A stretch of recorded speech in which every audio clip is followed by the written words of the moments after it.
Hello and welcome to another Out of Spec Reviews video. If you're in the market for an electric three-row SUV, this is the video to watch. Both myself and my colleague Coleton behind the camera have driven extensively each of these four options, and they're all in a little bit different price point, but I think a lot of people are going to be cross-shopping the Kia EV9, the Cadillac Vistiq, the Volvo EX90, and the Rivian R1S. Coleton, are you ready to tell the viewers which one they should buy?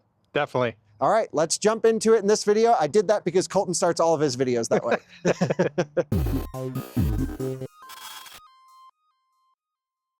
Thank you to our sponsors for today's video, Eaton, Ionna, and InfyPower. Eaton is a one-stop shop for implementing reliable and innovative EV charging infrastructure at your site. Across all applications, Eaton's EV charging infrastructure, hardware and software, gives you the scalability, flexibility, and intelligence you need to charge today and scale up tomorrow. Learn more at eaton.com/EVCI. Also, Ionna, North America's premier charging network. With unmatched commitment to elevating the customer experience, Ionna is opening America's roads to all EVs, giving drivers the coverage they need, the reliability they deserve, and the amenities they crave. And InfyPower, the largest EV charger module provider with over 3 million power modules running reliably worldwide. Their latest G2 collection features ultra-high power density and efficiency for EV charging and energy storage integration. InfyPower, innovation for your power. This video is going to be chapterized, so if you want to skip to a specific section, feel free to. That's what the chapters along the bottom will be. But we're going to try and make it a quick watch for you guys because ultimately we just want to let you know which one really you should buy depending on the type of buyer that you are. What I'm going to overlay above me right now are all of the specs, the main specs of each of these models. So I'm going to put up there first the price, and it's going to be the as tested price as displayed. For example, the Rivian can be had for significantly less money than it is right here. Most of what can be said for the rest of these models as well. So we're going to put price, we're going to put range, which is EPA rated range up top, not our independent 70 mile per hour highway test range. The EPA range, the reason we're doing that is we haven't tested every single car at 70 miles an hour. We're working on it. We just have a testing backlog at the moment. I'm going to put up the battery capacity in usable kilowatt hours as close as we can get. And then also the charging peak speeds on a DC fast charger. A big asterisk goes to the Volvo there. We'll explain that later in our charging section. But remember, most people just charge at home. Unless you're an EV road tripping nerd like me and Coleton, we love DC fast charging, but really most of the time you just charge at home. No big deal. Coleton, what do you say we just introduce each of the cars now? Okay, can do. So let's start on the cheapest side, 72 grand, but EV9 starts at $54,900, basically 55 grand. It is by far the cheapest and the best value vehicle in the three-row segment that I can think of. Yeah, by quite a bit. And that would be rear-wheel drive, small battery pack. Yeah. Yeah, and you've gone for the large battery pack. So almost 100 kilowatt hours, dual motor, pretty spicy. And what's the version of this called? The Land. The Land trim. Okay, looks nice. Come around the back. Let's show the viewers. I actually think this might be one of the better looking of the bunch. Yeah, I think in GT they look way better. GT line, that is. Yeah. I think looks way, way better. Full GT big boy coming soon, by the way. I know. Yeah. It's going to be spicy with all the Ioniq 5N shifting stuff. You think it's going to make its way to this? That's what I've heard. Okay, well, that's going to be kind of interesting. I don't know what to expect. No one should buy that. Just buy a normal one. Yeah, exactly. Because they're really not that fast, even in the spiciest form. Right. So anyway, that's the Kia EV9. This, we're going to run through later on in the video some of the things we love and hate about each of the models. But really, we just can't ignore the value here whatsoever. In fact, as tested, Coleton, just over $70,000, like 72, right? Yep, exactly. Each one of these goes up about $10,000 as we go down the line, as they sit. So it's a real big, even though on paper you would think they all compete. This is a $30,000 price swing between this and our Rivian. Yeah. Pretty crazy. This is the new Cadillac Vistiq. It's Cadillac's new three-row electric SUV. That's kind of a baby Escalade. It actually has half the battery of an Escalade. The Escalade has two of these stacked on top of each other. They took one of the stacks off, really shrunk the proportions, but inside still pretty roomy. Overall nice car. It's actually built on the Cadillac Lyrics platform, but the Vistiq is sort of stretched and enlarged.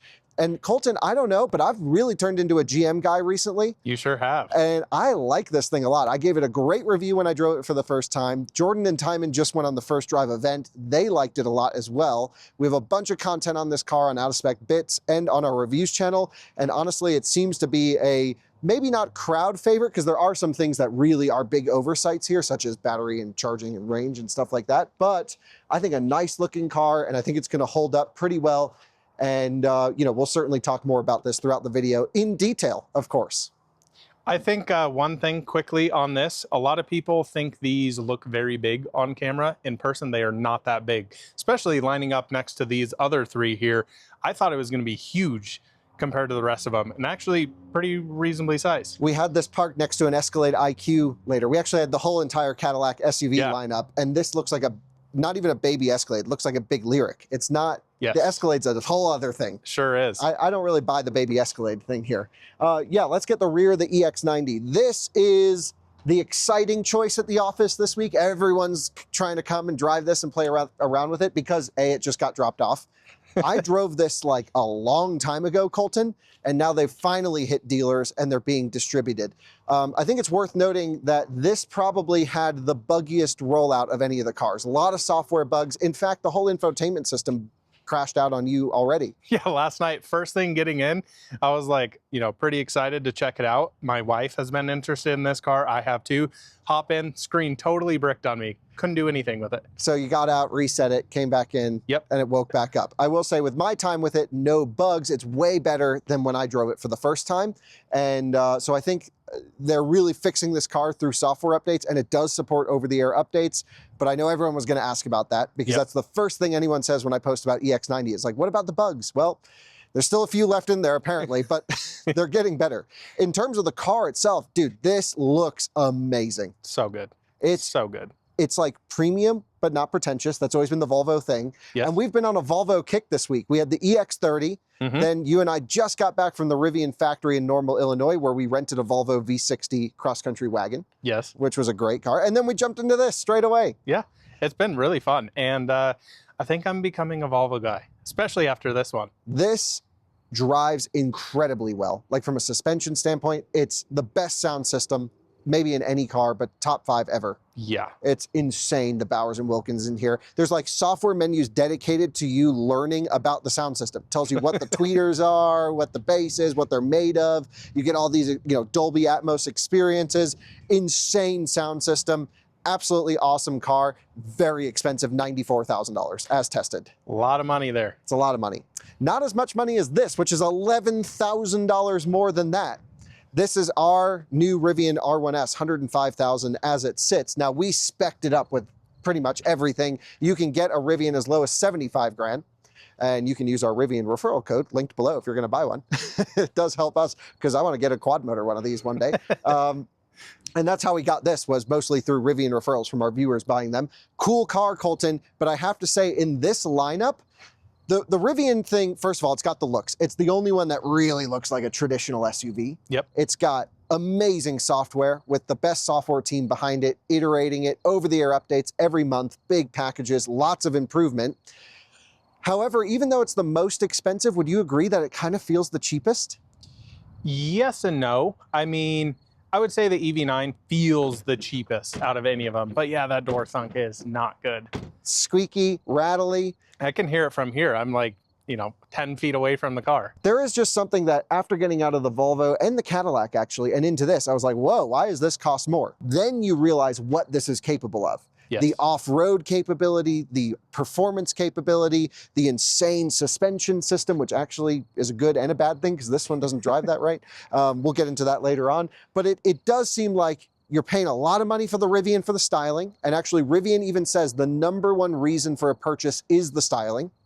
Interesting. In their brand. And I would say, wow, you would think it'd be the insane spider web of capability that R1 can do, from going on track to climbing a mountain, which this certainly has the most range of capability, and you're paying the most for it as well. It's also the biggest battery, 145 kilowatt hours or so versus around 100 for the rest of those. Yep. So, you know, this is a lot of money, but you do get a lot of stuff for it. However, there are some things that just kind of leave me with the feeling of like new automakers still figuring it out stuff. You know what I mean? Yeah, I would agree. Whereas you get in the Volvo and it's like, oh, okay, they know how to build a car, they're learning software. So a little bit of that. What I'd love to do, Coleton, is actually run through each of these cars now that we've given them an introduction and share our top 3 favorite things and our top 3 most hated things about each one of these. Yep, okay. Because, you know, we have in-depth videos, we've driven them a bunch, we've shown everyone all the charging logs, and if we haven't, we'll get there on our testing channel. Let's just run through what we love and hate, because I think you and I have different use cases for a car. Very much. And we also have family reviews of many of these vehicles and more to come. This was just happened, we put this together in 30 minutes. Volvo showed up. I was like, Coleton, bring the EV9 over. We called the Cadillac dealer here in town. Shout out Dellenbach Cadillac, super cool. And of course I had Scott's R1S in the garage, so I brought it over. Kia EV9, what do we love and hate? I'll let you start it off because you started the first thing you said. The only reason I'm not letting you start, I have the note, in case you forgot. I forgot. Is rear seat space. Yeah, that is the best feature about the EV9. So we're gonna go through in the next chapter in this video and take everyone through the interiors of them, because ultimately that's why you buy these things, for space. But dude, I'm 6'1", 1.86 m, for example, and lounging. Oh my gosh. It's huge in here. I feel like I'm in a cruise ship. It's amazing. And to think that you can get this car for under $60,000. Yep. And even crazier, we should note, we're talking MSRP. This thing leases out so cheap. $299 for a land. That's what is the deal 70, right now? Yeah, $299 with about $2,500 down. And that's taxes included. Taxes included, Colorado, all the fees, all the fun Go stuff. to Fort Collins Kia. Yeah. That's where you bought this one. Exactly. They're great supporters of us because they keep letting us borrow Kias. Yes. And they just give our viewers like the most insane deals. Insane deals. So, you know, this is just on the budget. It's so hard to ignore this car and just even think about the others, because you're going to be paying so much more money for the other options. Yeah. And honestly, is it worth it? No. For most people, it's not worth it. Just get an EV9. Yeah.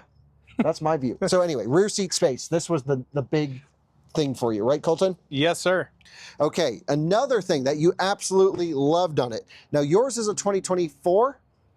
Yes. Okay, for the 2026 model year, which is just starting to roll to dealers, they will have the NACS port natively on their vehicle. This is the CCS charging port. Same with Rivian, 2026 getting NACS as well. Another thing you said you loved had to do with the charging performance. Yeah, so charging performance on this being EGMP, so I also have EV6. These things don't have crazy high peak speeds because I've seen about 220 on this, which went through like a weird boost profile. Reality is most of the time about 200 kilowatts, but it holds it deep into the pack. Yeah, and it'll sit at just about 200 kilowatts to 80%. Yes. Which is amazing. So, you know, you don't get the big, you know, Lucid Gravity 400 kilowatt peak, right, but it just sits flat out. And man, is it an amazing charging vehicle. Now, we've shown this actually losing to the Rivian in a race to Vegas. That had to do more with the drivers than the car itself. Let's just be honest. Just a little bit. Shout out Max and Dom. We love you guys, but you really let the EV9 down there. This is an amazing road tripping car. Now, it doesn't have all that much range, we should mention. I mean, it's just under 100 kilowatt hours, but I feel like for the price, that's an easy justification. Most people are driving around town most of the time. Yep. Charge it to 80% every day for the occasional trip. It's going to have an awesome, meaty charging curve. Okay, next thing you absolutely love about the Kia EV9, we've already touched on, Coleton. It is the value. Value, value, value. That's what it's all about. It's insane. I mean, it's when I basically proposed this car to Jess and saying like, hey, would you like to trade out of your Volkswagen ID4 into a huge Kia EV9, which she absolutely loved at the time, and basically spend $300 a month? She was like, are you kidding? For a $72,000 car? I'm in. So that was a pretty easy negotiation there. Absolutely. So, I mean, you can't ignore the value of the EV9. It's like, unless you're a real off-road enthusiast, you can go for Rivian, or you just kind of want that elevated luxury thing. We're putting not a luxury brand up against luxury brands, but it feels like it belongs. Like, it doesn't feel out of place here, Coleton. I would agree with that. It definitely has a little bit cheaper interior, and we'll talk about that here because we're going to get to the 3 things we hate about the EV9. This one's pretty easy. I think most of you can probably guess. Number 1 hate. Let's jump inside, because this, you said this without hesitation, as did I at the same time. What is it, Kyle? It is, we'll see if it, oh, dude, look at your odometer. Oh, quadruple 5s. 5555. I better jump in here. So you've got phone as a key set up in here, right? Yep, but my phone's not in here. Oh, so you just have the key on you. Yes. This is your biggest complaint right here. Software. We're waiting for it to let us in. Come on, baby. Come on. Good evening. We don't care. Thanks. We're in. This is just ugly. It's CCNC is what it's called internally. And it says your battery's at 0%, which it's not. Oh, nice. So, oh, but you must have, the car has to be on in order to access this feature. Can I just say, it's the only vehicle here with a start button? Yeah, which I don't like. Yeah, why do you have a start button? It's 2025. People commenting right now, all the old angry people, oh, Kyle, your start button, everyone wants one. No, get in, hit drive, park, walk away. Yes. That's how it should be. What is going on here? I don't get it. Why do people want start buttons? It's because they're not willing to adapt to change. Anyway, software sucks in this car. We have many videos showing how bad the route planning is. Now, it is getting updates, it is getting better, but it is just not on par with the rest of the vehicles, and it's not even close, Colton. It's slow, it's laggy. Although, a counterpoint, I will say, for those of you who love CarPlay, it is totally usable on a daily driving commute, which my wife does, and she actually says, yeah, it's great. And I'm like, okay, well, I think it's absolute trash, but yeah, just beeps, bongs, 24/7. Yeah, that's the Korean thing. They love to ding at you, and I just don't get it at all. So, you know, certainly there is a Kia Hyundai CCNC fan club out there. Obviously, we are not part of it. No. Many people buy these vehicles and can live with the software. Obviously, I can live with the software for $10,000, $15,000, $20,000 less than the other vehicles. It's just not appropriate. Just imagine, though, like how good this car would be if they actually cared about software. It would be wow. And we've already seen their next generation software leak, and it looks just like someone described a Tesla UI over the phone. Yeah. And it's like, yeah, just do that. Yeah. Okay, so that's interesting. Next thing you really hate, oh, I made you get out of the car. Seating position. Yeah, seating. Why don't you get in there? Because you have more of a gripe than I do with this, actually. Yeah, we both agreed, though, and we both said it at the same time again, in the same order, which is why we left it in there. And actually, I have this gripe with many of the vehicles here, Colton. Agreed. There is a real problem going on in the automotive industry where, let's see if I can crank this bad boy up. I got to get farther in. Let me grab the key. How is that not enough distance? I mean, it has a good geofence to getting the key in here, doesn't it? Oh, you've got the white key out. White key, brother. You can also get a black key, right? No. Oh, really? Not in the EV9. Some of them have a dark key and a light key. I think that's new model year. Okay. So anyway, that still didn't make a difference. But the problem is, I'm sitting legs, maybe a little bit far away here, but this is about where I'd want to sit. Dude, I have to go full arm extension if I want my thing back, my back to the backrest. I can't get, the wheel needs to be here. Yeah. Like it's so far away from where it needs to be. And every time I drive one of these, I end up, putting my knees all the way in the dash. That's what I do. And you're just like, brr, and it's not safe. Yeah. And I'm like, oh yeah, that's where I want my arms. Maybe a little bit farther back. I'm exaggerating now, I sit pretty close. Yeah, this is good, but then my knees are right up here. Yep. And it's just, again, an ergonomic flaw with these vehicles. And it's really only the Germans who understand, and Rivian, that the wheel should come out, because I got the same issue with the Cadillac. And that's a very personal thing, but it's not just us, it's our friends too, that all agree. It is just annoying every day to not have your full control over the wheel of the car nice and close. Oh, last thing you put on here was the cheap interior, which I think is justified by the price. Yep. But you also mentioned a little bit of lack of storage place considering the size of the car. And maybe we can illustrate that if I pop open the front trunk. Oh, it's a button on this one though. Yes, it is. But and you can also do it from the key. Oh, really? Which is nice. It's been a while since I had one of these. I mean, it's not bad. It's not terrible. So we've got our, jumper box up here for all the EGMP issues. Oh, explain to the viewers. Just ICCU issues. Your car you just come to one day, they just completely brick because they have to 12 volt charge all the time. It's a thing. Software. It just comes back to, control over your electric powertrain. But at least you do have a front trunk, because there is a vehicle here that has no front trunk. I mean, it could.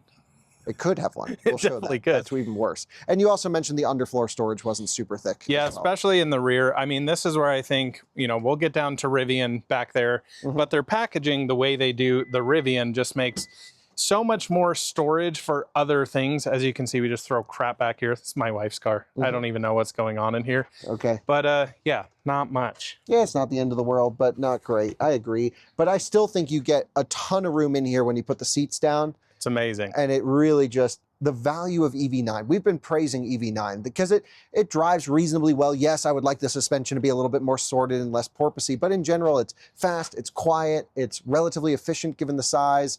Just an amazing all-around car. And I really can't say enough good things about this. Few little tweaks away from really just killing it, I think. Yep. One other note, no dog mode. There is utility mode. Yeah, which I don't love. 'Cause remember that day we were out at dinner in the EV6 and it shut off in the car and I had no idea. Right. That's not a good situation. And that is, again, specific to dog owners, but many people own dogs. Yeah. Or, just, and like a dog mode is something that every car should have. or you just want to keep the car on while you run in the store and it's 100 degrees outside and don't want to get into a completely hot car. Totally, totally. And yep, so that's kind of annoying. Can you just not shut it off? What happens What do you mean? when you don't hit the power button and exit? I don't know what you mean. Oh, so like you could just not put it in utility mode? Yeah, you could shut it off or you could No, leave you the just car keep the car on. but then the car is unlocked. Yeah, okay, that's the, I know So like there's when you put dogs in there, like I don't want somebody walking up to the car, opening the door and like, oh, see ya dogs. yeah, exactly. Or never again. Cadillac Vistiq, Coleton. Now, I'm admitting that I love this thing. Okay. And I don't 100% know why, but I like the big Americanness. Like it is, all of these are built in America now, by the way. Yeah, which is kinda really cool. Yep. So that's built in Georgia, not yours. Yours is, but the new ones are built in Georgia. This is built, I think, in Tennessee or Ohio. I think Tennessee. And this is built in South Carolina, and that's built in Illinois. Cool. So it's all American, which is pretty cool. So this is quite a bit more money than the Kia. We're talking 80 grand base. This one's like 84, but still a pretty base trim. They go up to 100. Oh, wow. I didn't know that. Yeah, so when you get the full big boy with air suspension, rear steer, you can slam them. Jordan drove one in our recent video on this channel. Looked amazing. Looked amazing. This is a great looking car. Yeah. Especially when you get them on the 23-inch wheels and drop it. Man, is it cool. It's got the presence, and I think that's what I really like about it. And that goes to the first thing that we love about the Vistiq, which is the size and also the styling. It's big, especially inside, but it's not Escalade IQ where you can't park it anywhere. And I just think it looks the part. It's got this kind of Cadillac, unashamed Cadillac-ness to it. Yeah, I mean, just look at the grill. It tells you all you need to know. Right. That's all you need to know. And we have a whole design interview with, can't remember his name, but the design manager for this project. It was really actually quite good. The next thing that I'm really going to praise here, Coleton, which is unusual given the, you know, what we normally say, but this has great driver assistance. Yep. So for model year 2026 General Motors vehicles, they now allow lane centering everywhere, not just on pre-mapped roads, which is a real benefit. Now Kia does as well. And Volvo is not pre-mapped. Right.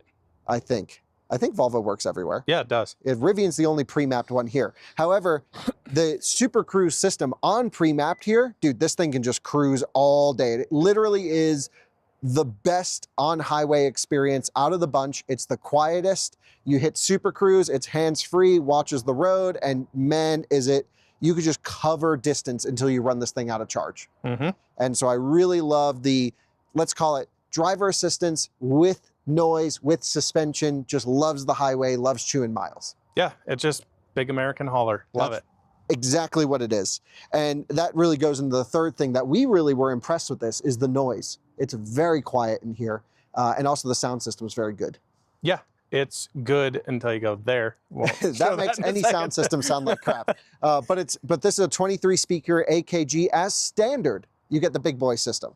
Yep. That's thousands of dollars of option in sound system. Well, it's almost $5 grand in that, isn't it? Yeah. No, 3,200. Oh, best deal. Yeah, absolutely best deal. I imagine buying those without the Bowers and Wilkins. No, you can't. Well, yeah, you could only to get the $7,500 tax credit. Yeah, spend the money. And that's going away anyway, we just learned. Exactly. So screw it. Yeah, dude, this is just a comfy, quiet, great highway cruiser, and that's really what we love about this. And that's what the Cadillac brand should be. Like, it fits with the image. There's some things we really don't like, Coleton. Okay. And that comes down to the battery pack, range, and charging. The thing is, the battery pack capacity, do we have the keys somewhere? I am trying to locate keys. We've got 4 keys everywhere. Yeah, okay, here we go. Boop. Nice, and unlocked, open up, there we go. This is actually upside down.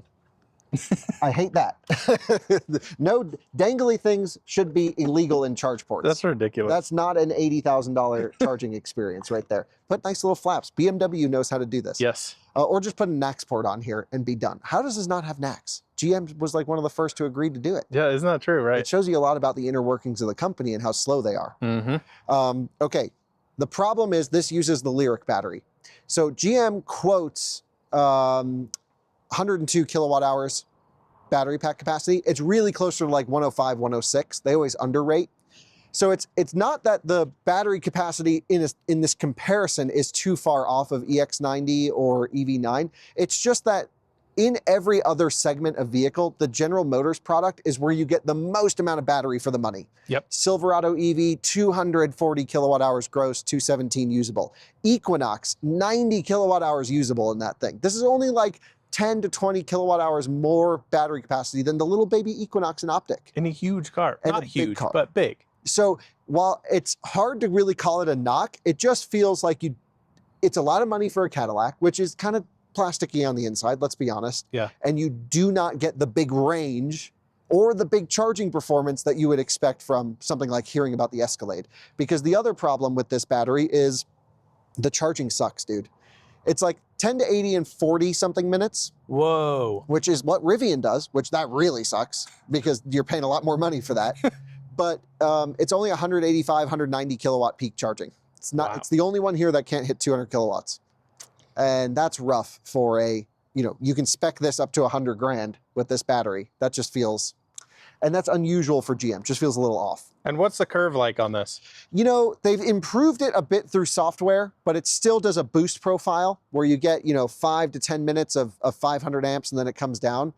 It's not a great curve. Let's just be honest. You're comparing this against, some huge competition in a lot smaller cars in a similar price.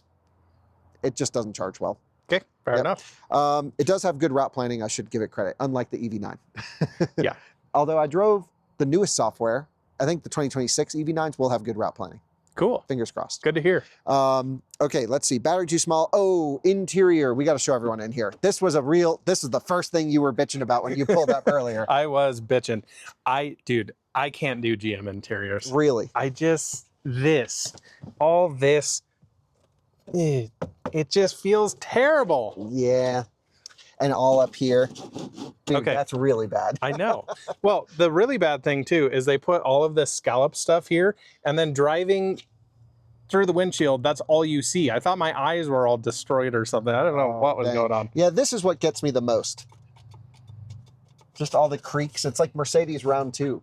Yeah, but it feels so cheap. The crazy thing is it's got a good ride, but then when you hit like big impressions, big potholes, manhole covers, all that creaks.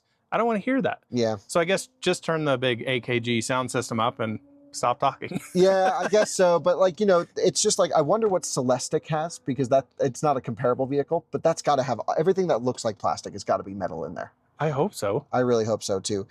Yeah, I agree, Coleton. That's always been a GM thing. They just use the crappiest plastics on the inside, and I wish they could just delete that supplier and put something nice in. Spend $500, $1,000 more, and put it to the customer. Everybody would be so much happier. Yeah, and the one we're looking at here is a base one. This is a sport trim, a little bit more money, but not much. And that's kind of crazy. The other thing, the last point, is actually on the steering, Coleton. Okay. So the steering wheel doesn't come out far enough. I can live with this because it does come out a little bit more than EV9. It's the slow and laziness that this car has. It has a lot of power, over 600 horsepower. Is it 650? Fast. It's like something like that. Yeah, it's fast. It's really fast. And it launches well, and in a straight line, man, it rips. I did a whole segment in my review, though. You've got to crank this wheel like 400 times just to get the damn thing to move. And I don't know why GM has put the slowest steering racks in their Cadillacs, but it's so annoying to drive this car. because just to go around a little corner, you're putting in this much lock. Yeah, it's pretty wild. And it just also gives this feeling of numbness to the car. Totally. It just feels very dull and kind of lazy. Like, oh, you want, you give it a steering correction. It's like, okay, here in a second. Yeah, and we gave it props for being a great highway cruiser, and that is Sure. On the trade-off of this type of handling characteristic.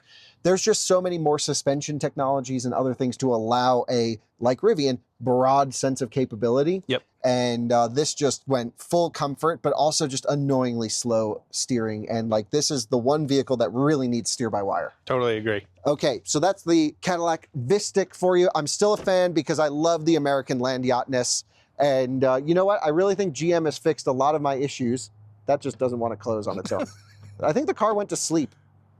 It's waking up here, but is it? charge Okay. port fell asleep. Oh, there it goes. There we go. Anyway, I think that deserves a lot of credit for just being what it is, and it is good at that. This This. Volvo EX90. Yeah. Okay, on paper, there's nothing particularly impressive about this. It's expensive. It's like kind of mid-tier on charging, range, specs. Yeah. Yeah, there's nothing like technically impressive. It's a low voltage system architecture. It has a clutch disconnect for the rear motor, so it's front wheel biased, which is a little bit annoying. I will say Volvo has said they're going to update this to like the ES90, their new sedan that's sold in other markets, to 800 volt.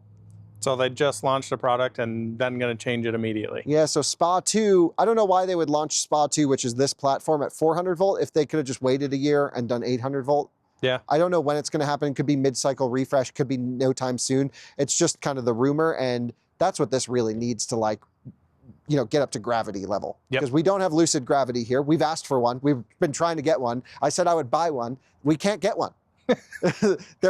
Production is so slow right now, I guess. But dude, okay, so on paper, what I'm trying to say is this, I think a lot of people are going to overlook the EX90. For sure. A lot of XC90 owners out there, of course, love their XC90s. This is the clear choice as the next step.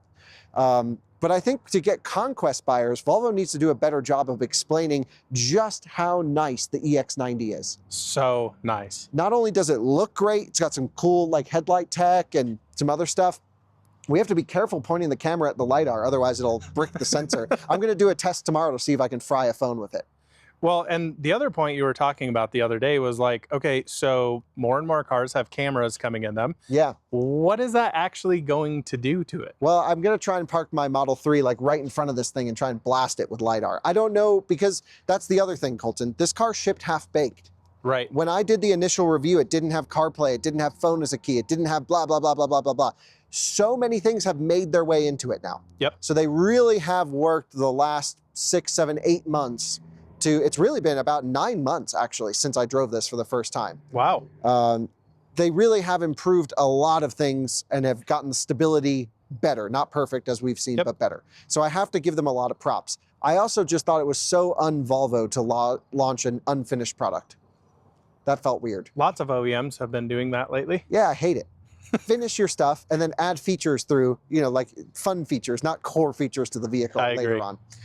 So with that said, kind of knocking it on paper, this has captured you and I to being one of our favorite new vehicles of the year. Oh, for sure, by a lot. Not only does it look great, it rides incredibly well. And I don't mean that in the way that it's ultra squishy American land yacht. I mean in the way where it's actually agile and fun, but also incredibly compliant. Yes. It's a couple chamber air suspension. This one's optioned with the air suspension. This one is optioned without the air suspension. It's not a fair comparison, I know. But I just have to commend the Volvo engineers on the chassis tuning of this, because you can daily drive this, get school pickup line. The thing's not porpoising, which is really hard for these big, heavy electric SUVs to control the mass, because actually both the EV9 and R1S have like this tendency to make people car sick in them. Yep. And this doesn't have a hint of that. It's really, really, really good. So let's run through the things that we love. First thing we love is the over, I want to say 1,600 watts of Bowers & Wilkins sound system. It literally makes this car. You posted today, this is a $90,000 stereo system. And I can tell you, it is one of the best audio systems I've heard. If you wanted to get this level of home audio, it'd be 100 grand. Easily. And this comes with wheels. And a battery. And a battery, like you could drive it places. So like if you care about sound systems, you just get one of these, get the Bowers and Wilkins, and be done with life. Yeah. The problem is it will rattle the car to bits. Oh, I texted you last night as I was driving this thing home. I couldn't see out of the side mirrors because I had it absolutely ripping, and it just vibrates the entire mirror. That's so funny. I had the same experience when Jordan and I reviewed this on the first drive. Now I own sort of a Volvo product with Bowers and Wilkins. My Polestar has this system in it, or a similar one, not the identical one. And same in that car. You know, like the longer I've owned it, the more rattles have popped up because I keep jamming out. Yeah. And so that's a little bit annoying, but when you put like 1600 watts of bass through a chassis, like that's going to loosen some things up. I don't really think people understand how good that audio system is. It's indescribable. It really It's actually is. better than Cybertruck. Oh, I don't think Cybertruck's that great. Sorry. Okay. Hot take. I love it. This is insane. Yeah, this is another step above that. Yeah. This is really, really, really crazy. So the sound system, by far, you got to spec it, but you just do it. Just spend the money. Even though you're going to lose out and the car's going to be over 80 grand, you lose the $7,500 tax credit, just do it. Yeah, but like an ultra trim here, so you're going to be over 90 grand anyway. Yeah, I just think with the EX90, you just spec it up. Yeah. They don't lease out that well. No, I actually looked for a base one, I think was almost 1,100 bucks a month. Yeah, and that's the Volvo thing. Like there's just Volvo people. It's American built, which is cool. And I think Volvo people are going to go for it. And it's also new and hot at the moment. So EV9's been out for a few years. We have to give it that. The next thing that we absolutely love, Coleton, beyond the sound system is the design. So good. It's just perfect. Yeah. On these wheels, these are the $800 accessory wheels. You got to get them. It's an amazing looking car. It's so understated. It's so weird because it has just like, you look at it and you're like, oh, that's a Volvo. Yep. But it's so modern and just awesome. Yeah, they nailed it. There's no way around it. This is a great looking vehicle, and it certainly is fitting of the price point, but it's not showing off. And that's always been the Volvo thing. It's like, yeah, you could buy a Mercedes GLS. Yeah, you could get an EQE or an EQS SUV, whatever, or a Macan electric, you know, or soon to be Cayenne electric. But this just has the right look. You don't look like an asshole rolling up in this. You know what I mean? You're a nice person. Nice people drive Volvos. Yeah. And then the last thing we love, I've already touched on it, is the driving experience. Great suspension, high quality ride, agile, quite quick. You do have to put it in performance all-wheel drive, which is a button you have to hit every time to lock it in all-wheel drive all the time. I hate how Volvo does that. Yep. It's their choice of going with dual permanent magnet motors. But I also love that they let you lock it in all-wheel drive mode, because Rivian doesn't, and it pisses me off. So I wish we could just all agree to use a permanent magnet primary motor and an induction secondary motor, and we'd be done with all of this, and we wouldn't have to deal with clutch disconnects ever again for the large portion of, unless you're trying to eke every last drop of range out. And everyone here has just gone for, you know, permanent magnet. The EV9 has a clutch disconnect. Can't even feel it. They tuned it perfectly. It's really, really good, actually. Yeah. So, you know, it can be done well, and these two brands just don't show that. This one especially not. Okay, so the things we dislike about the EX90, I guess having a clutch disconnect's one of them. Thankfully, it's one touch away to lock it in all-wheel drive mode all the time. There's a real problem here, Coleton. Okay. And it's not the first vehicle we've seen it on. Why don't you show the viewers? It is to access the rear windows. You have a switch right here that operates the front windows. Then, this is what happens to me all the time.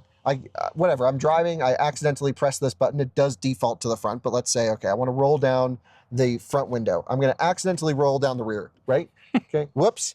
Okay, now I'm going to roll, oh, I meant to do the front. Okay, now I got to roll up the rear. So I pull this up, then I got to reselect the rear and then pull that one up. And it's like, just put two switches there. Now, so bad. When I reviewed this car for the first time, I sat next to the lead interior designer of the EX90, and she hates me. Nice. Both me and my good friend Miriam hounded her for 2 hours at dinner about that. Good. We said the rest of the car is great, but why did you do this? And we didn't stop talking about it. I'm sure no other Volvo will have that Hopefully. after that dinner, but that was really, they did such a nice job on the car just to ruin it with that switch. It's so crazy. Okay, charging I put as a negative, but it is kind of a negative in a sense. So this is going to get real nerdy for the viewers. By the way, nice strap here, but still dangly. Yeah, and then it's like kind of in the way, so. Yeah, and then you're going to plug it in and go, oh crap, how do you plug the damn? It's just, that shouldn't be there on a $100,000 car. Also, this should have NACS. Yeah, why did this not ship with NACS? Crazy. Our whole infrastructure is switching to a new plug to future-proof your vehicle. Just build it with NACS and we're done with it. Yep. If the Koreans can do it on, sort of low voltage cars or high voltage cars on low voltage. Totally agree. Let's not nerd out too much. Back to this. Okay. This vehicle requests 600 amps from a charging station or more. I haven't been able to verify, but at least 600. Okay. There is no real public infrastructure in our country in mass that allows for 600 amps, which means Volvo will tell you this charges at 250 kilowatts because it will, but you will not be able to do it in the real world at many locations. Now, the channel sponsor Ionna is working to fix that. They're building a huge network of 600 amp capable chargers. That was a great tie-in, by the way. That was awesome. They should pay me extra for that. But when you use a supercharger on this, even though superchargers are technically capable of giving more than 500 amps, Coleton, for third-party vehicles, they're locked at 500. Yep. So you're going to get about 210 kilowatt charging on this. Now, it's not the end of the world, trust me, because the curve on this is not great. So the charging performance, Coleton, it just feels a bit weak sauce, and I think it's something they can massage and fix over the air. Yeah, they claim 10 to 80 in 30 minutes in this. It's really not that bad. No. It just is stepped. And I'm just like, yes, massage it. It's just the fact that it's low voltage, wants a ton of current, and it's the only non-Tesla vehicle in our market that requests more than 500 amps. I don't think that's necessarily a bad thing. I just think Volvo keeps saying 250 kilowatts, 250 kilowatts. You're really only going to get that with Alpitronic chargers. I think you're going to have frustrated customers because, if they're not knowledgeable with electric cars, you go to plug this thing in, you're like, I'm not getting the rated power this is supposed to get. I think that's a difficult conversation to have. Absolutely. So that is just something that, it's not a huge negative. It's just a little bit like, come on, Volvo, you had the opportunity because they're owned by Geely, the Chinese, with the golden brick batteries and the crazy stuff. It's like they could have just smashed everyone in charging.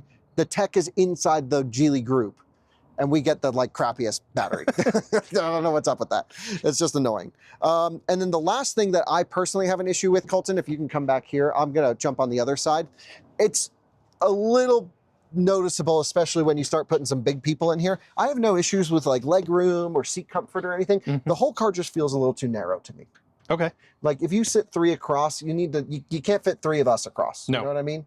And so I think that's okay. It's designed, in Europe, clearly. You can tell it's not these big American wide things. And it does make it more fun to drive and easier to park and easier to maneuver. But three car seats across might be a little bit tight. Oh, I don't think that would happen. Yeah. And this does have a cool built-in, I think it's optional, but how do you do this again? So you pull the front. There you go. Like a built-in booster thing, which Volvo's kind of the only one who does that. I didn't even know what that was, to be honest. Shows you someone who doesn't have kids. Yep, just dogs. Me either. I sat in a presentation. They told me that. Good to know. Good to know. Why do we keep reviewing SUVs if we know nothing about children? Yeah, it's almost like you need to have some on your own. No. No, thanks. Me neither.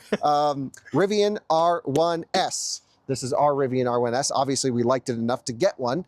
And so I'm going to tell you why we love this. Okay. Biggest, most impressive thing about Rivian, not only is it a cool story with a cool, team of people, and we've really gotten to know them, and they value our feedback and improve the vehicles off of our comments, which is why I'm always really hard on them. I love that. I love working with them. I love the spider web of capabilities, which means I can take this on a rally course in rally mode. I can go off-roading and I can sit on the highway for thousands of miles, and it just feels at home wherever I put it. Yep, just does it all. And it really is, to me, the modern day L322 generation Range Rover, which I'm a Range Rover enthusiast. We've got a few in there. And this just feels like Land Rover should have just done this instead of whatever they're doing with their new ones. Okay, fair enough. Okay, do you agree? You just had a new Range Rover in. It's nice, but it's not like this. This feels nice. Yeah, this feels like what Range Rover should be. Yeah, that's what I'm saying. Absolutely. Exactly. Yeah. Okay, software and updates. Let's show everyone the screen in here because this is a real selling point. I'm sorry you had to touch those door handles, by the way. The door handles are trash, dude. I can hear it squeak from in here. Yeah, it's terrible, dude. This is the Rivian screen. Good job there. It's a good screen. It is. It's a nice screen, first of all. Nicest screen of the bunch. EX90, we didn't talk about software. I will in my review and stuff. It's actually not bad in there. I like the Volvo screen. It's Okay. vertical. It's fine. This is just so powerful. Not only do you have easily adjustable drive modes, it is a little laggy from time to time. I think she's waking up. Yeah, we just woke her up. But I also have to say the updates that it gets are wonderful. So I can come over here and it keeps sending new stuff, and it, it's basically like, here's everything we did in this month's update. And they thank, like individual users and people. I love that. And it's like a community effort almost, which is so cool. Love that. And so, the fact that this guy named Wasim, who we'll do videos with in the future, runs like the I don't know, user experience and software side, like because of Wasim makes the Rivian so much more desirable. Because I'm like, I know the people working on this and they like get it and they're with the program and they just want to make this thing awesome. And that also means from a driver assistance standpoint, this is really, they're going after Tesla. They are saying, hands off, city autonomy, stuff like that. It's just going to be fun to watch this car grow up. And you should never buy a car based off future promise. But even today, it's incredibly powerful. Driver assistance does need some work in this. For sure. And EX90, I'm really curious to see how that does in the hog pack, because that also has a very limited functionality for what's capable. This is going a lot less sensors. That's going LiDAR, a lot more sensors. It's just cool to have these cars that are going to get better over time. I just know the Rivian people and they're cool. Yeah. and I think that's a really nice benefit. Plus, I just love the user interface of this vehicle. I think it's one of the best. And since we're in here, Coleton, this is really a you topic. You know better than anyone. Interior materials. Earlier on, I said in the video, this car kind of feels a little bit issues with quality and cheapness. You can see ours had like a steering wheel issue on delivery. And it creaks and there's the door handle stuff. But what they actually put in here from like a seat and touch point is amazing. Yeah, incredible. I have said this, and I probably will still say this for quite a few years. I think Rivian makes the best interiors in the auto industry, bar none. The seats are extremely rugged. They're very easy to clean, which I think, like most people, you would think this white seat would be very hard to keep clean. Which it would be in the Volvo. Oh, absolutely. But, I had a farm truck customer with white seats like this, and he's like, I don't think you can get the seat back clean. And it looked literally like this after I cleaned it. Brand new, so impressed with it. Yeah, they just know how to do, and that's impressive for a first generation vehicle. The R1, that's a first gen R1. This is a Gen 2, for example. Like they just really nailed it out of the box. Yeah. But they also missed some big things. And we were just in the factory yesterday and they're like, yeah, we're trying to get the quality back up. And so it does feel like, okay, new car company, growing pains. As a customer, you do feel some of that. Service times are really long for these, stuff like that. So I think in general, that's kind of a negative that's not on the list, but you do have to be a bit of a team player with the Rivian in the sense where you're like, oh yeah, they're new, they're starting, they're trying. And that really does come along with the territory. Yeah, totally agree. Okay, so that's all the things we love about it. The interior materials are great. The capability is great. The styling is great. Just the Rivian experience is great. I think it's so cool. We can't ignore this is the most expensive vehicle here. Now, a dual motor Rivian that we could have had starts at about $75,000, about $80,000 for an R1S, right? Oh, no, $75,000 for an R1S, $69,000 for a T. Crazy. This is $105,000. It's an every option dual motor, accessory wheel, interior, sound system, all that stuff. Sound system sucks compared to the EX90. Yes. I'm going to do a video with Scott because she hasn't been in the EX90 yet, and she only knows this really. Yeah. So stay tuned to our Bits channel where I'm going to do Rivian R1 owner drives EX90 for the first time. I think she's going to be blown away with that thing. Hopefully. Okay, real problems here, Coleton. Yes. Big battery, not the highest peak charging speed of the bunch. Or good curve. Yeah, how does that work? I don't know. Excuse me. 210 kilowatts peak on this one. My old Rivian actually does 219. Ooh, so it went down spicy. a little bit. And we should mention this is a 2025 model year. 2026s might look a little bit different there, allegedly. I don't know if that's public. I think it is. Allegedly. I think it's public. Yeah, EPA filings are out. It's public. And the charging performance sucks because of thermal management mostly. It's a big battery. It has weak cooling. The battery gets hot in certain places. It can't bring the temperatures back in line. And so your first charging session is good. And if you're going charger to charger to charger to charger, it kind of just gets worse and worse and worse and worse and worse. We're going to test newer software. They say they're improving things. That's one of the things about having a connected vehicle that's great. But I've complained about it since day one with Rivian. Thermal management and charging performance does not match the price tag or the adventurous spirit of what this vehicle should be capable of. Do you agree, Coleton? Completely and absolutely agree. Okay, next thing we don't like is the price. We've mentioned it a bunch. Even at $75,000 for a base one, that's kind of okay, but you get a really bad sound system. And I just feel like Rivian from the first gen to the second gen improved cost and maybe feature count, but the quality went down. Yeah, but then you also have to like option everything now. Yes. Like you have to option the air compressor in the back. You have to get the better. That's back to standard again, by the way. Oh, just is it? recently. Well, it changes every day. Yeah, so. Yeah. So just like things like that, I feel like it's a little nickel and dimey, honestly, and just that. 105 grand. Please change it back. And the rattle. And it's not just the doors. It's when you're in the car. Yeah. I get my first generation R1 early truck and it just feels like a brick. Yes. This just feels a little bit loosey-goosey to me. Yeah. Don't know. Not totally into it. I just think considering how nice the Volvo feels put together for, comparable money. Yeah. They could do better here. And then the on-road driving dynamics. Now, this is quite a complicated, cool suspension system. The vehicle's also quite heavy, but my impression is that the Rivian R1s were designed and engineered on the truck, which is about a 12 or 14 inch longer wheelbase. And the R1Ts drive amazing, Coleton. Mm-hmm. The R1S kind of shrunk it and then it felt a bit awkward on the road. And yeah, the off-road capability is great and everything, it's still cool. But it just is lacking the refinement in the on-road driving dynamics that the Volvo offers. Totally agree. And so I really think that, considering the complicated suspension nature they have here, I wish they could have tuned it better. I would agree. Honestly, out of the 4 cars here, this one drives the worst. This particular example drives the worst. Yeah, ours, I think, was shipped out of alignment. And so we have to really reevaluate. We're waiting on a service appointment, which is another thing, 8-week wait to get it in for service. Insane. So we're waiting on that. But we'll soon get there, Coleton, and we'll be able to update everyone on how this goes.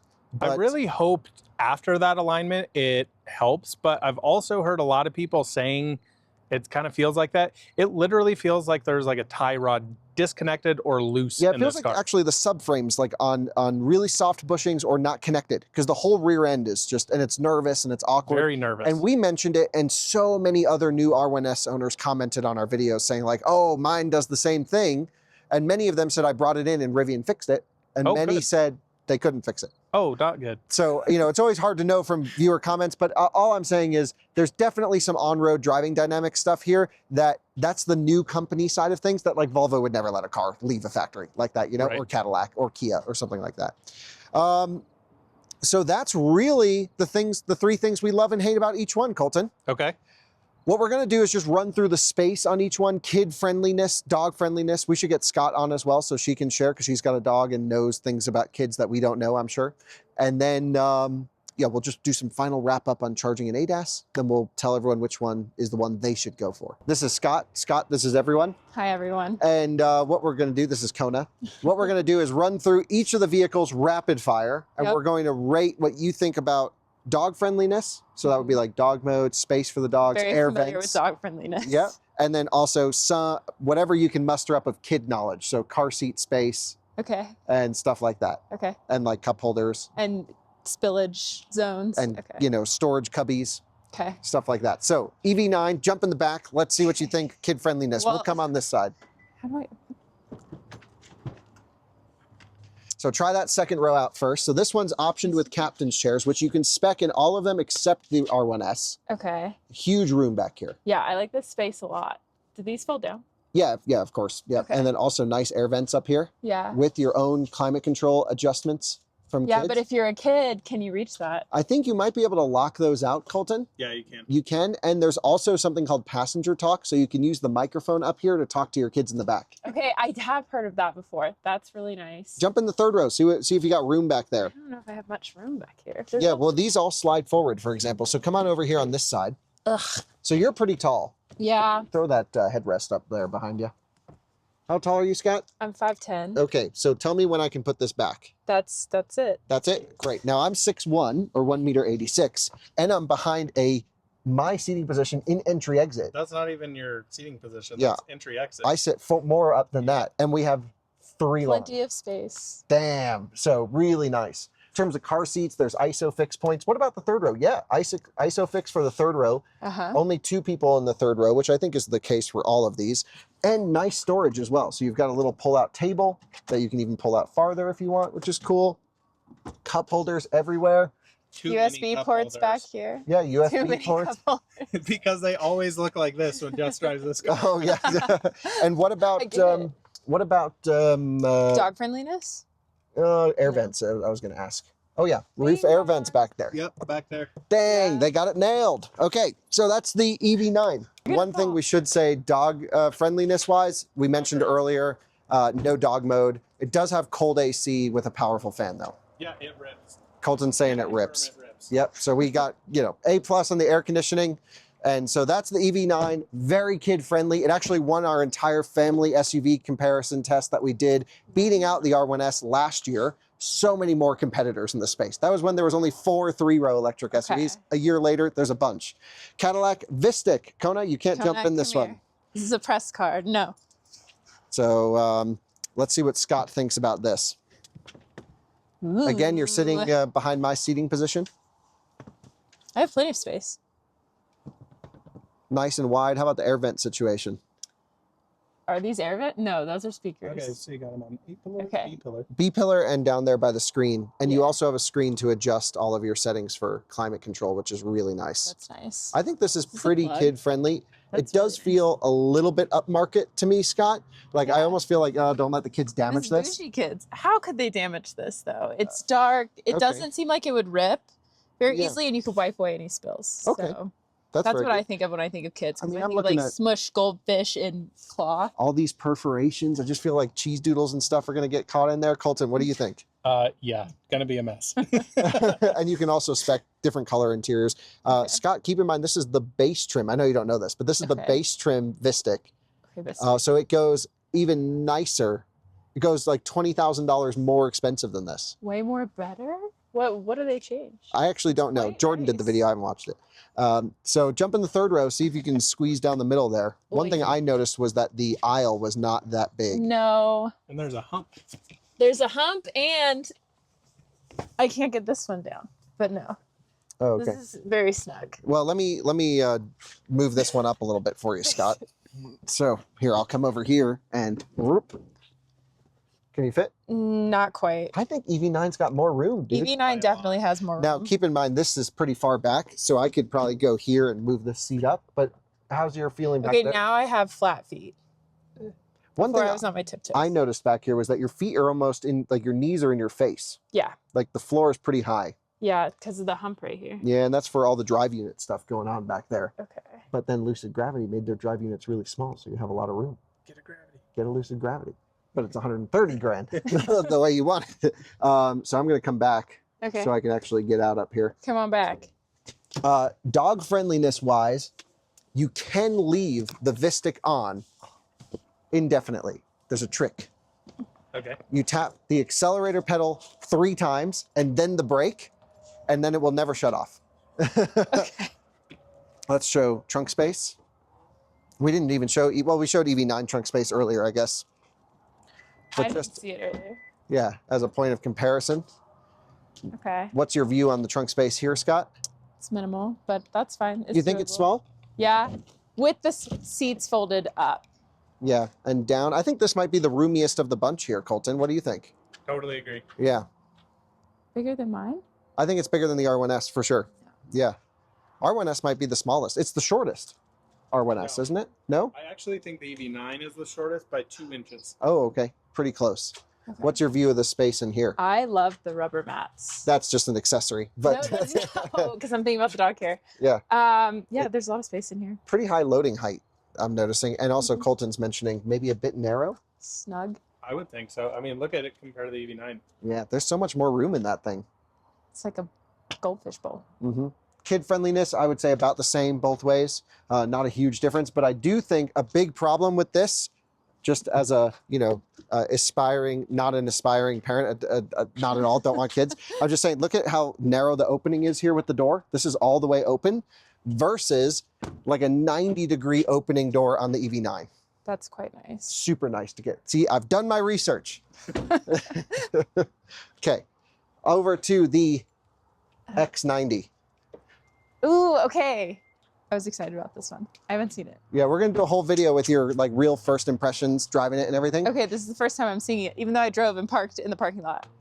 Jump in the back there, see what you think. This one is spec'd as a 7-passenger, not a captain's chairs. Whoa. This is nice. So Scott, while you get yourself soaked in, the one negative I had with this was it felt a bit narrow to me, and it is the narrowest of the bunch. Yeah, I can see that. But it's got great air vents right there in the B pillar and in the center. There is no dog mode in this yet, but I think it is coming through an update. Okay. Great sound system for the kids. There's a Yeah, built-in it's really booster seat in the center there. I showed everyone that earlier. Okay, And well, you're going to have to give us the third row test because this is where I think it kind of falls apart. The third row? Yeah. Okay. Yeah, so like imagine loading, loading your kid in the back there might be a little tough. Yeah. And there's just no knee room back there. If I sit sideways. And headroom wise? I'm touching. Yeah. Yeah. It's just tight. That's okay though. It's so pretty. No, we're really just like talking this. about that kind of stuff. All right, so why don't you pop out? I would actually say this might be the hardest with kids, Colton. Except for a second row, I think is decently big. Second row legroom's pretty good. Yeah. Yeah, I actually totally agree with that. There's some cool features as well, just in terms of practicality and space. I can dump the rear air suspension with this button, and you can squat it. Doors open. Oh, can't do it with the door open. That's right. There we go. I can hit it now, and it's dumping out. What? And but it's this only way, going down on the right side? no, it's going down just in the rear. And then the dog can jump in easier. For when you get arthritis. You'll be able to jump in there. And then the back seats are power folding. That's very nice. But they're not going to fit. It got stuck. Oh, no. No. We made it. Power through. That's Okay. impressive. So I think in terms of storage space, this to me feels totally adequate for the car. Scott, what do you think? I think EV9's still bigger. I think EV9's bigger, but for this size of car, it seems like a lot of space. Yeah, and I really love this low loading height. This is such Yeah. a... No, the suspension is. Yeah, dude, it's tucked in there. That's awesome. Carolina squatted. That's how it should just be the whole time. So you can squat your EX90 when you bring it to the Cars and Coffee. Rivian R1S, Scott, this is your car. Why don't you jump in and show everyone what you got? So first of all, nice wide rear door opening. Lots of space. Welcome to my crib. And what is your impression about the air vents back here? Oh, I am kind of bummed that there's nothing on the side. No B-pillar vents, is there? Yeah. Just those these. ones in the center. That's annoying. Yeah, not my There's favorite. none in the roof either. Wow. Mm-mm. Oh, wow. And even like Ioniq 9 puts them all throughout the roof. Yep. So no wonder why this thing gets hot in the summertime. Now, Yeah. thankfully, you do have this tinted glass roof. You can hit a button. If I remember to do it. And it'll switch to like a electrochromatic tint thing. The Volvo, I don't think has a shade, but you can get an accessory. Same here. Accessories exist. Okay. So yeah, I mean, you live with this every day. What's the impression of kid friendliness? I mean, the interior seems hard wearing. Yeah, I mean, I've heard from you guys that it's hard wearing. I'm being very cautious and not trying to damage it. But I don't think you can get a lot of stuff in these little perforations. And Colton this says, is yes, you can. you Yeah, you can can. oh, no. Oh, yeah. Like goldfish. Oh, everything goes in there. Okay, but these Why goldfish? Where'd you come up with that? because I used to smush them in my mom's car back in the day.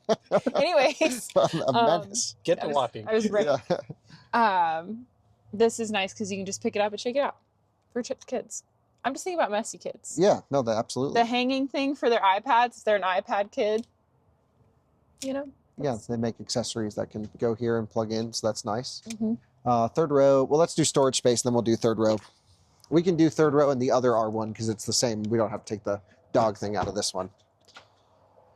We're racing the sun here. All right, so this is a lot of space. This is also incredibly high to load.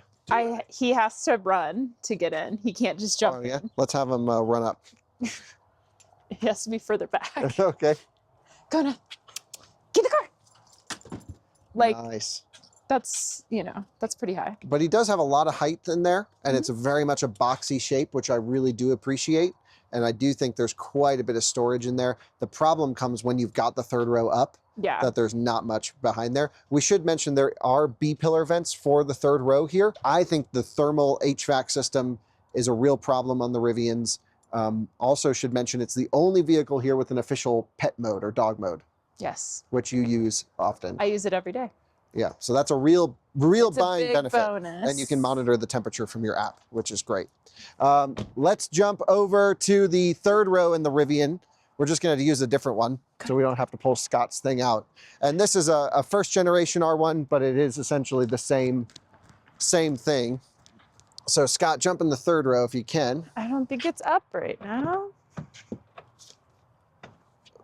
That took a second. Oh, dang, I got stuff back here. Yeah, you got Whoops. stuff. That's fine, I'll pull it out. Does anyone want a commercial grade charger payment terminal? Perfect. It's to activate Autel chargers from like Oh a my kiosk. So nothing powered for the third row, unlike the No. Volvo and the other ones. And it's heavy. Yeah, that's one thing we noticed in the family comparison, Colton, was Second row too is brutal. very heavy to move the seats around in the Rivian. So you got to be kind of strong to get around back there. Don't worry, I'm very strong. Good space. Well, maybe for you. Don't. This is the Rivian problem right here.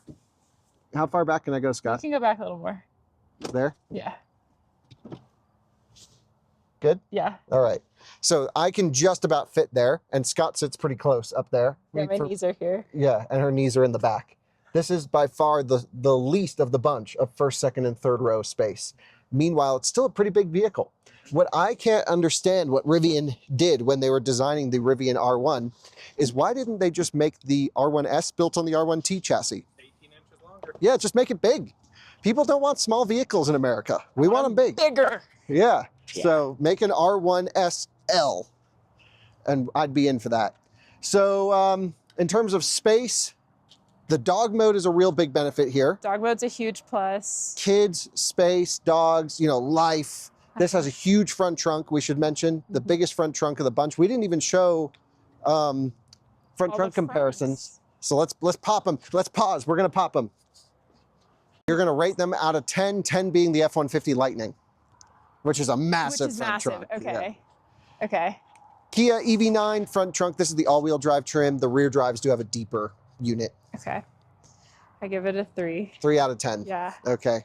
What do you Your not like lunchbox in about it? there. It's too small. Too small, and you got to like kind of... Yeah. Uh, Wasted space. Cadillac Vistiq. I'm very confused. There's a lot of space, Okay. right? But no area to put anything. Yes. What is all of that? Well, that's all that what makes it go. Oh, I thought it was like a. Which component do you want to know? Yeah, it is. This is the front motor right here. Okay. Motor assembly. They don't plan to put something here? Not that we've heard. Hmm. I mean, it almost seemed like Well, they did because get there's that. clip-in points throughout everything, but Yeah. I don't see, there's no front trunk here. Okay. I give it a big fat 0. All right, Volvo EX90. Shallow, but this is the Vistiq could have had this. Yeah. I don't know. It's a weird shape, but it's more space than, than the Kia. So I guess 6. Okay, six. 6. Wow, that's pretty generous. That's Yeah. the way I would say I have to commend Volvo on the washer fill. That just fell off. Never mind. But that's you're never going to spill. No. Nice funnel built in there. And then the Rivian. You got it 10. full of a. It's full of my camping mattress. But there's no way this could be a 10 if an F-150 Lightning is a 10. You said an F-150. Yeah, Lightning that's the was a 10. scoring we're going off of here. But it's big. Yeah, but you got to lift stuff up and over, unlike the Lightning, and it's a lot smaller than the Lightning. 8. I'm being bullied into an 8. That's generous, but okay. Yeah, if that's a 6, then this is definitely an 8. Yeah. I think that's great. The viewers have eyes; they can decide. This is the only one you can open up from the outside of the vehicle without a key, or like it has a button. Yes. Kia will keep. Yeah, key. It's got this thing filled You up. gotta push it down. No wonder why it falls on your head. Just gotta help her out a little bit. It's fine. Nice. Last things to talk about before we end this video. And the first thing I'd like to bring up right now is driver assistance systems. Okay. Now we've experienced all of these. The Volvo actually is the one we haven't run through the hardcore test yet, but we certainly will pretty soon. But I just think, let's just run through and give everyone a basic impression. None of these cars have Tesla FSD level of capability. A lot of people don't want FSD levels of capability. It drives you nuts sometimes, it drives me nuts sometimes. Yep. Still incredibly impressive. Nice to have it as an option. Totally agree. Yeah, but you know, this is probably the most rudimentary of the systems in the sense where this just looks at the lines and it will do steering all the time. And the least safe. And the least safe. Absolutely. This will run you off the road. Yeah, without warning. Yeah. At all. So the problem is, from a safety standpoint, if you're sitting on the highway cruising and it loses the lines, it won't ding at you and it'll just on throttle go right off the road. Now, I think for model year 26, they'll have that fixed. Good. Which is great, but it's still, you know, they really need to focus on safety here. In terms of daily usability though, I like that you can separate lane centering from adaptive cruise control. Well, and you can have it steer, but you can control throttle and regen and all that stuff too. Yeah, so having it separate like that means you can just drive around, throttle brake, and the car's just kind of keeping in the lane. And honestly, it's just, if anything, it cures a little bit of boredom just to see what the car will do everywhere. Yeah, exactly. So I think that's nice. It's not a system I would totally rely on, but it's perfectly acceptable on a long trip, especially if you're just sitting on a straight road. Agreed. And it does lane changes and all that stuff. Yep. Okay, great. This has one of the best highway driver assistance systems with Super Cruise. And so for model year 26, all GM vehicles now do lane centering everywhere, as long as they're equipped with Super Cruise, which this is. So you can lane center around town. It does have to be on adaptive cruise. It does take a minute for it to engage. It's a little clunky, but at least they're there. And then when you're on a pre-mapped highway where you're doing a trip, it's hands-free and it just locks itself in, does auto lane changes. It's an amazing highway driver assistance system. Totally agree. And we've done many videos on that. This is kind of the question mark at the moment because I feel like its capabilities are extremely limited for what's going to come. My understanding is the LiDAR system is still in testing, still not fully functional. When I first drove it, it was really bad. It felt a lot smoother today on the highway. We took it a few exits. Yep. It does auto lane changes. It just feels a bit timid right now. Mm-hmm. And so it's like keeping a lot of distance. It doesn't love moving over in front of cars. Still takes exits. Oh, really? Yeah. Okay. So that's a little bit, so there's a lot of work to be done here. And I think if you're going to keep it for a while, hopefully they'll improve it through updates. Fingers crossed. But no guarantee. But fingers crossed. If they put the hardware in there with LiDAR, Yep. I don't know if that's the correct approach or not. Leave that in the comments, but whatever. And then this, also kind of similar to the Volvo, still quite, you know, locked to pre-mapped highways in this case, which is the only one here now that is locked to pre-mapped highways, which is super annoying. However, this has one of the highest compute systems and it has the highest megapixel ratio of any vehicle sold in America for driver assistance cameras.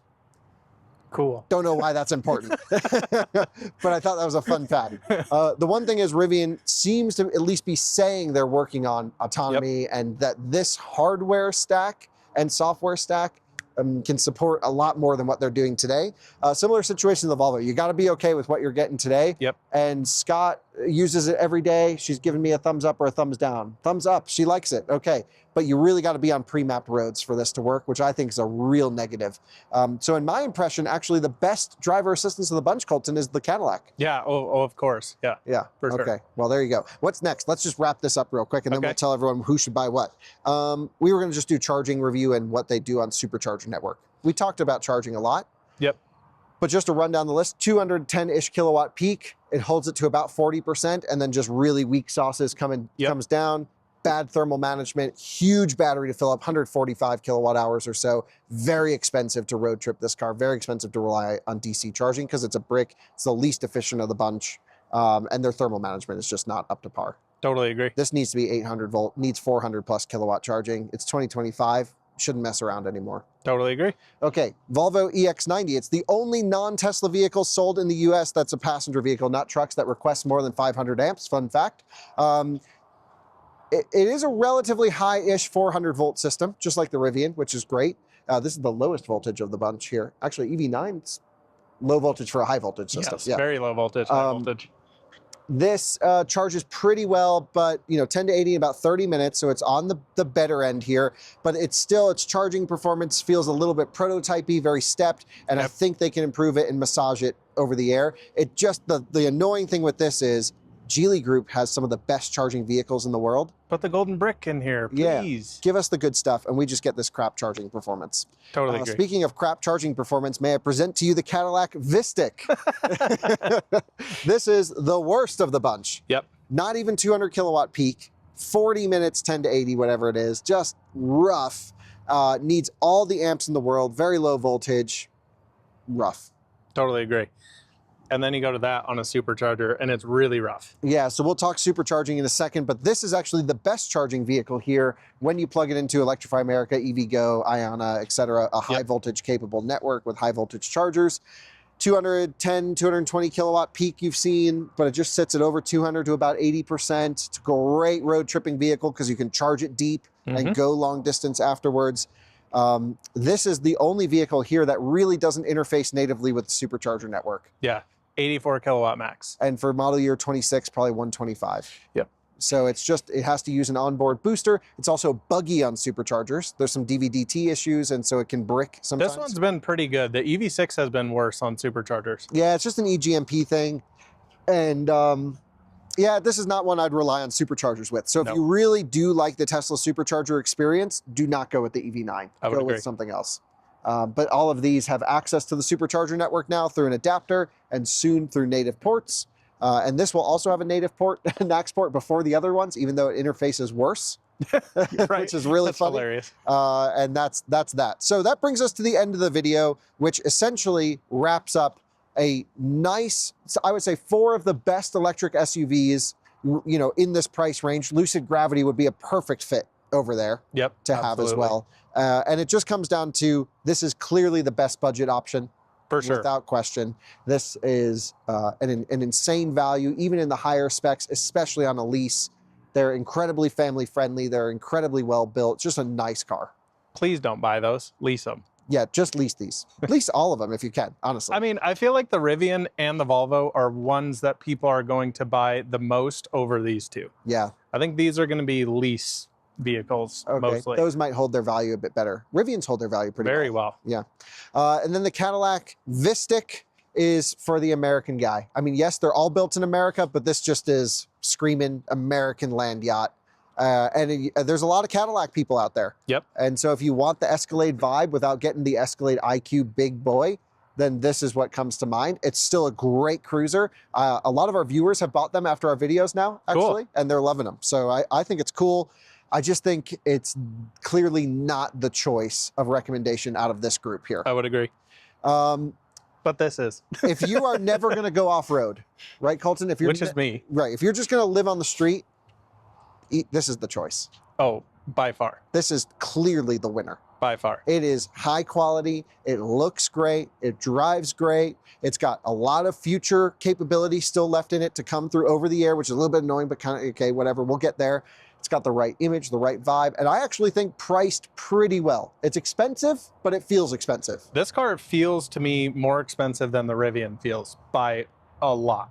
I would agree. I actually think this is my pick out of the bunch. Totally agree. Okay, now, lastly on the Rivian. Yep. The Rivian is for the lifestyle person. Someone who wants an adventurous car, maybe lives in the mountains, wants to go off-roading, wants to go, do whatever beyond just pavement. This is the only option, I would say, here. Yeah, It's got great off-road capability, really fun on dirt rallying around. You can't even turn off traction control in the Volvo. So if you're like a real enthusiast, you go Rivian. No question, I think. But if you're just cruising on the street, driving your kids to school every day, EX90 all day long, EV9 on the cheap end, and that kind of wraps up the video. Completely agree. The EX90 is both of our choice. Scott, what do you think? Rivian or EX90? For on-road. This is like for like moms. EX90. Yeah. Wow. Yeah. Okay. Even as a Rivian owner. Yes. We're both Rivian owners. Yes. And we agree the EX90 is the choice here. So congratulations, Liz. Colton, why don't we end the video by you showing everyone how the headlights work? Ah, yes. I'd love to. Here, I'll grab this really quick, Scott, because Scott is going to have her mind blown. Come watch this. All right, so Colton's going to figure out, oh, do I have the key to it? I have the key. You have the key? Do you know how to use this thing? It just takes a second. Oh, it's booting up. All right, watch this, viewers. Whoa! And now turn them off, Colton. Well, it takes a second because you got to shut down the entire car. I like that. It's like we can act It's like winking at you. It's pretty cool. That is the coolest freaking thing ever. So thanks to the viewers for watching this. I thought it was going to be a quick video. They never are. I told you. I told you. This SUV quick comparison. And surprisingly, EX90 came out on top. But again, for the budget buyer, it's hard to ignore that EV9. It is funny how it goes $10,000 increments up between all of these cars. And EX90 is the sweet spot. It's expensive, but it feels it, and it's worth the money. Spec the Bowers and Wilkins, or we'll never talk to you. Have a great day. Thanks so much for watching, and we'll see you on another one again soon. Bye-bye.